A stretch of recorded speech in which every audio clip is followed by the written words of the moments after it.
안녕하세요. 저는 진솔이라고 합니다.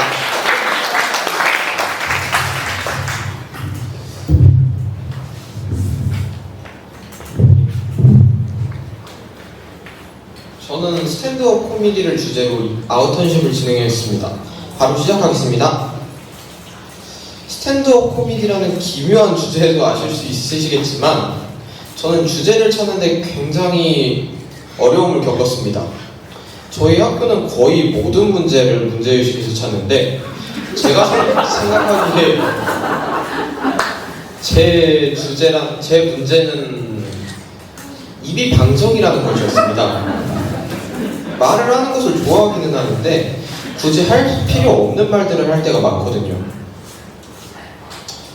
그래서 글을 쓰는 종류의 작업을 해보려고 했어요. 신문사에 간다거나 말을 좀 정제해서 오해의 여지가 없게 해보자는 생각이었는데 말을 잘하면 문제가 해결될 것이라는 생각이 좀 이상하다는 소리를 들었습니다. 다른 활동에 대해서 고민하다가 글을 쓰는 것보다는 말을 하는 것이 제 고민을 해결하는 데 더 좋은 방법이 될 것 같아서 스탠드업 코미디를 해보기로 했습니다. 제가 이 작업 자체에 흥미가 있기도 하고 또 말을 할 때 깊은 고민 없이 내뱉어서 듣는 사람들을 힘들게 하는 것이 제 문제인데 스탠드업 코미디를 하면서 듣는 사람이 즐거울 수 있도록 최선을 다해보면서 말을 더 고민하고 하는 습관을 들여보려는 목적으로 이 작업을 선택하게 되었습니다. 또 개인 작업은 처음이라서 계획을 짜는 것부터가 참 힘들었습니다. 일단 읽을 자료들을 리스트업해야 되는데 스탠드업 코미디 관련 책은 많이 존재하지가 않았어요. 몇 권 있기는 했는데 절판이거나 아주 짧았습니다. 그래도 인터뷰를 찾아보니 읽을 만한 인터뷰 자료들이 많이 모여서 인터뷰 위주로 읽어보기로 했습니다. 심지어는 스탠드업 코미디를 직접 보는 것도 난관이었어요. 이거 자체가 성인 콘텐츠이기도 하고 심지어는 스탠드업 코미디를 하는 곳 대부분이 술집이라서 미성년자인 저는 들어갈 수가 없었습니다. 그래서 저는 지금까지 스탠드업 코미디를 현장에서 본 적이 없어요. 유튜브로나 조금 본 정도죠. 오픈마이크라고 아무나 무대에 설 수 있는 시간도 찾아봤는데 그것도 미성년자는 안 올려보내주더라고요. 또 다음 계획은 인터뷰를 해보는 것이었습니다. 스탠드업 코미디를 보지도 않고 하시는 분들을 뵙지도 않은 채로 뭔가를 막 쓰다 보면 굉장히 한심한 일이 될 거라고 생각해서 코미디언 분들께 인터뷰를 요청하는 걸 해보기로 했어요. 근데 생각해보기에 아주 잘 진행하지는 않은 것 같아요.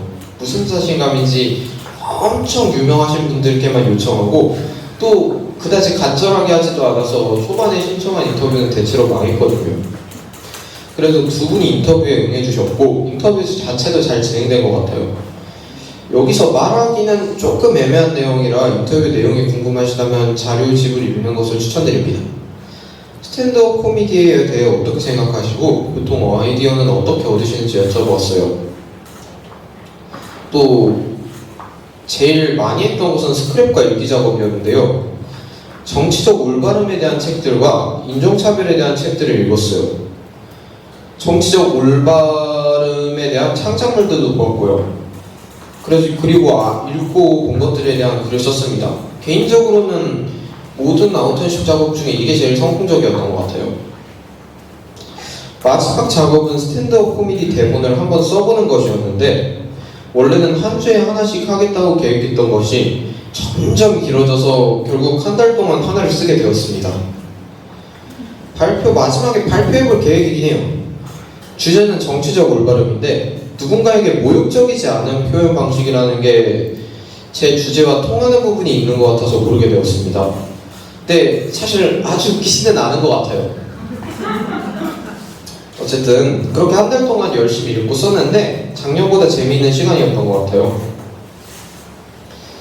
사실 생각했던 거랑은 약간 다른 시간이었거든요. 원래는 스탠드업 코미디를 보고 쓰면서 읽고 쓰는 것에 대해 고민할 줄 알았는데 스탠드업 코미디가 풍자를 하는 것이다 보니 소수자성이나 정치적 올바름에 대해 굉장히 많이 고민하게 되더라고요.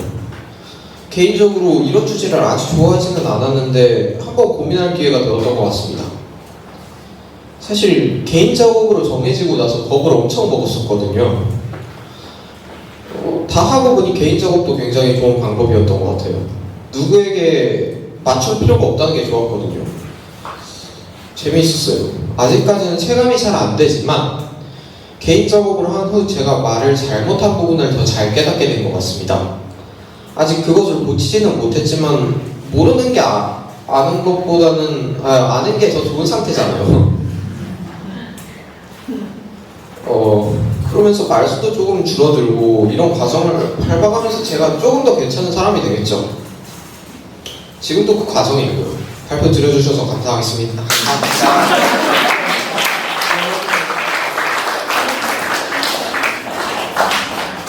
그리고 이 이후에 스탠드업 코미디를 시작할 건데 제가 썼지만은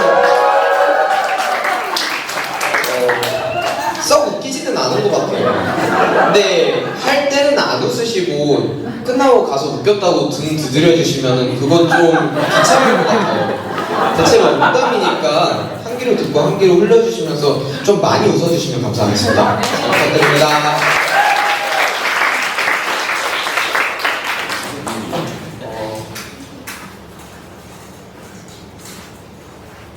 혹시 인어공주 보신 분 계세요? 네. 네, 이게 주제가 인어공주인데 스포일러가 조금 많거든요. 그러니까 보실 예정이 있으시면 나가주시면 되겠습니다. 네, 나가시는 분이 없는 걸 보니까 그냥 말해도 되겠네요. 네, 사실 저는 인어공주에 막 관심이 많지는 않았어요. 원래 원작을 엄청 좋아하는 건 아니었거든요. 근데 그 실사판 주인공이 흑인 배우로 정해졌잖아요. 그러니까 막 난리가 나더라고요. 막 별점 테러도 나오고 엄청 많은 의견들이 충돌했던 것 같은데 되게 재밌는 게 외신에서 인종차별 때문에 한국과 중국에서 인어공주가 잘 안 팔렸다고 하더라고요.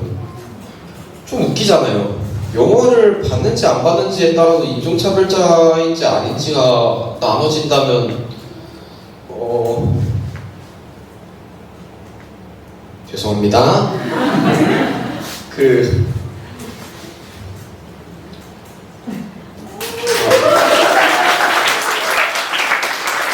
이런 상황이 좀 비참해서 싫었는데 저희 어머니도 인종차별자이신 것 같잖아요. 인어공주 안 보셨거든요. 예.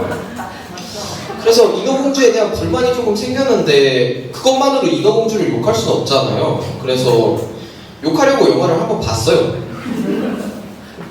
왜 인어공주가 흑인이 되었고 그러면서 내용이 어떻게 변했는지 확인하려고 봤는데 재미가 있더라고요. 근데 영화를 보고도 인어공주가 왜 흑인이어야 하는지는 잘 모르겠어요. 사실 인어공주에서 가장 큰 논란이 되었던 게 인어공주가 흑인이라는 거잖아요. 근데 이게 디즈니가 인어공주뿐만이 아니라 팅커벨이나 백설공주, 신데렐라에 나오는 유정용도 유색인종으로 캐스팅을 했대요. 디즈니가 말하기를 이게 정치적으로 올바르기 위해 컬러 블라인드 캐스팅을 했기 때문이라고 그러더라고요. 그러니까 조금 더 정치적으로 올바르고 공평하기 위해서 이 인종을 감안하지 않고 배우를 뽑은 결과 원래 백인이던 몇몇 배우에게 흑인이 더 잘 어울린다는 결과가 나왔대요. 근데 이때 궁금해진다는 것은 왜 이름이 컬러 블라인드 캐스팅이냐는 거죠. 배우를 캐스팅할 때 인종을 보지 않는다면 오직 연기만 본다는 뜻일 텐데 그러면 인종뿐만이 아니라 나이와 성별과 장애 여부와 기타 잡다 모든 것들을 제껴두고 오직 연기만 보고 평가한다는 뜻인데 그럼 이름이 컬러 블라인드 캐스팅이면 안 되는 거잖아요. 그래서 근데도 이름이 컬러 블라인드 캐스팅이라는 건 오직 인종만 봤다는 뜻인데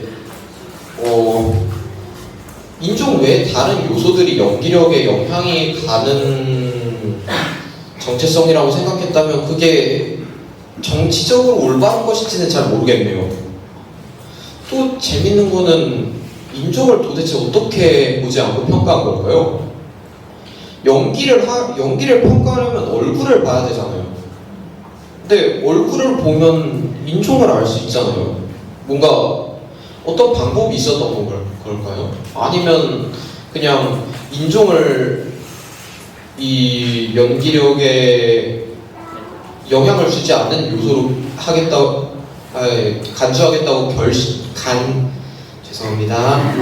간주하겠다고 결심을 하고 배우를 평가한 걸까요?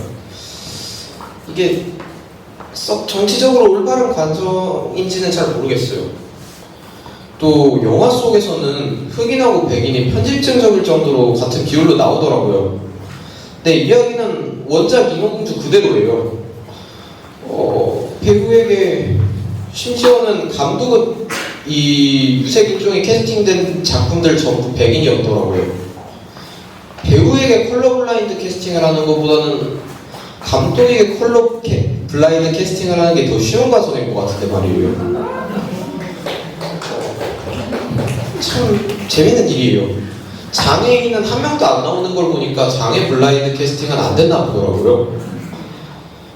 이런 접근법은 좀 틀린 거잖아요. 영화에 흑인, 백인이 얼마나 균형 맞춰 나오는지가 그 영화가 얼마나 정치적으로 올바른지 증명하는 건 아니니까요. 물론 흑인 배우를 캐스팅하는 게 정치적으로 올바름을 추구하는 것에 한 과정일 수는 있다고 생각해요. 흑인 배우보다는 백인 배우가 더 많고 더 유명하게 사실이니까요. 근데 그건 약간 공정무역 같은 거잖아요.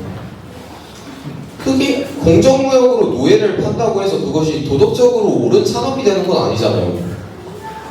흑인 배우를 더 많이 출연시켜서 제작 과정에서 정치적 올바름을 주장할 수는 있지만 그것이 결과물의 정치적 올바름을 증명하는 것도 아니라고 생각합니다. 마찬가지로 영화에 얼마나 많은 소수자를 출연시키든 그 영화의 서사 안에서 소수자에 대한 이 사고가 이루어지지 않는다면 얼마나 많은 소수자를 출연시키든 그건 무의미한 일이라는 생각이 듭니다. 흑인이 나오는 이야기보다는 흑인에 대한 이야기가 더 정치적으로 올바른 거잖아요. 그러니까 배우만 흑인으로 쓴 영화는 그냥 상술처럼 느껴지는 거죠. 세일즈 포인트가 정치적으로 올바른 거 하나뿐인데 사실 썩 정치적으로 올바르지도 않잖아요. 요점은 단순히 등장인물뿐만이 아니라 이야기 자체가 소수자성에 대한 고려가 이루어져야 한다는 거죠. 디즈니는 못한 것 같고요.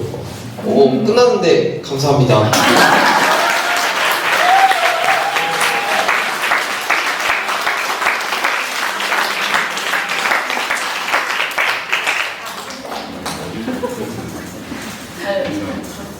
네, 질문이나 아니면 뭔가 감상평이나 뭐 이런 했습니다. 저는 이 코미디 스탠드 코미디라고 들었는데 오히려 인어공주 보고 싶으신 거예요. 끝나가지고 오히려 영화가 너무 궁금해졌습니다.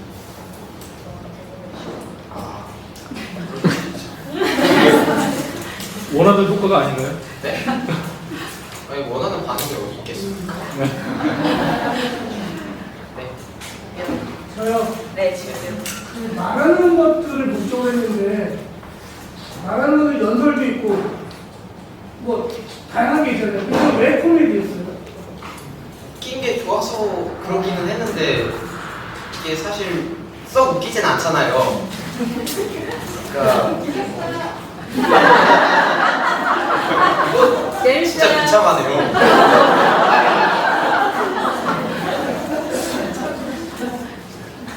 웃어달라고 했는데 솔직히 말하면 웃기지는 않았는데요.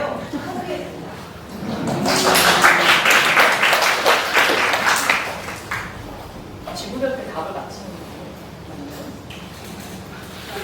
질문을 이해를 잘 못한 것 같아요. 문단을 할 수도 있고 뭐 아니면 연설 같은 것들 뭐 이런 것도 있고 근데 왜 코미디였느냐? 그러니까 그 많고 많은 종류 중에 제일 선호하는 게 코미디여서 그랬던 것 같아요.